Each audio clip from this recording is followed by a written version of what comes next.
भारत में ज़्यादातर hate speech धार्मिक अल्पसंख्यकों या दबे कुचले वर्गों के खिलाफ होती है। ये बयान सुप्रीम कोर्ट के जस्टिस A.S. ओका का है। उन्होंने ये भी कहा कि कई बार राजनेताओं की ओर से नफरत भरे भाषण चुनावी लाभ लेने के लिए दिए जाते हैं। बार एंड बेंच की रिपोर्ट के मुताबिक 4 अप्रैल को जस्टिस A.S. ओका न्यूयॉर्क के कोलंबिया लॉ स्कूल के विद्यार्थियों को संबोधित कर रहे थे।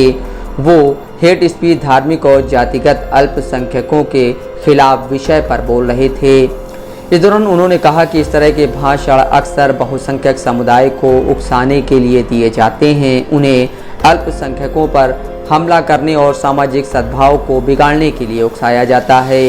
उन्होंने आगे कहा, भारत में ऐसे कई उदाहरण हैं जहां धार्मिक अल्पसंख्यकों के खिलाफ नफरत भरे भाषण दिए गए हैं। अल्पसंख्यकों पर हमला करने के लिए बहुसंख्यकों को उकसाने के लिए इस तरह के भाषण दिए गए हैं। भारत में अधिकांश नफरत भरे भाषण धार्मिक अल्पसंख्यकों और दमित वर्गों के खिलाफ दिए जाते हैं।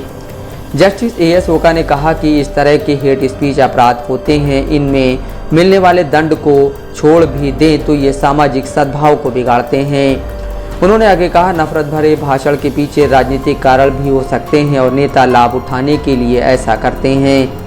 Justice A.S. ओका ने ऐसे मामलों पर रोक लगाने का तरीका भी बताया। उन्होंने कहा कि इस तरह के भाषण पर अंकुश लगाने का सबसे अच्छा तरीका है जनता को शिक्षित करना। उन्होंने भारतीय संविधान की प्रस्तावना का जिक्र करते हुए कहा, हमारी प्रस्तावना में नागरिकों को कई आज़ादियाँ दी गई हैं। इनमें से एक है बंधुत्व यानी भाईचारा। ये बात प्रस्तावना और संविधान के लिए महत्वपूर्ण है। अगर हम लोगों को इस बारे में शिक्षित कर पाएँ तो नफरत फैलाने वाले भाषणों की घटनाएं कम हो जाएंगी। लोगों को शिक्षित करके उनके दिमाग को मजबूत किया जा सकता है।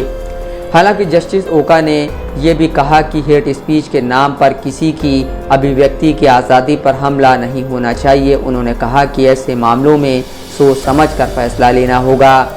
उन्होंने आगे बताया, किसी के भाषण को कोई हेट स्पीच बता सकता है सिर्फ इसलिए कि कुछ लोगों को ऐसा लग रहा है, लेकिन ये व्यक्तिगत धारणाओं पर आधारित नहीं हो सकता। हेट स्पीच के मामले में ऐसी सज़ा नहीं दी जानी चाहिए कि इससे अभिव्यक्ति की आज़ादी का हनन हो। उन्होंने ये भी बताया कि अभिव्यक्ति की आज़ादी में व्यंग्य का कितना महत्व है। न्यायमूर्ति ओका ने कहा, यदि अभिव्यक्ति की आज़ादी, स्टैंड अप कॉमेडी, व्यंग्य नहीं होंगे तो सम्मान के साथ जीने का अधिकार खत्म हो जाएगा। अदालतों ने भी इस बात का संतुलन बनाने का प्रयास किया है कि अभिव्यक्ति की आज़ादी सुरक्षित रहे। लोकतंत्र में असहमति भी बहुत ज़रूरी है। हर लोकतंत्र में विरोध करने का अधिकार है।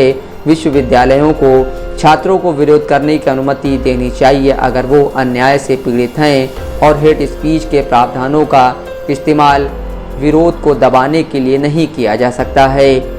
न्यायमूर्ति A.S. ओका ने कहा कि अदालतों को नफरत फैलाने वाले भाषणों पर सख्ती से पेश आने की ज़रूरत है, क्योंकि ये एक अपराध है, लेकिन साथ ही फ्री स्पीच, अभिव्यक्ति और विरोध करने के अधिकार की भी रक्षा होनी चाहिए।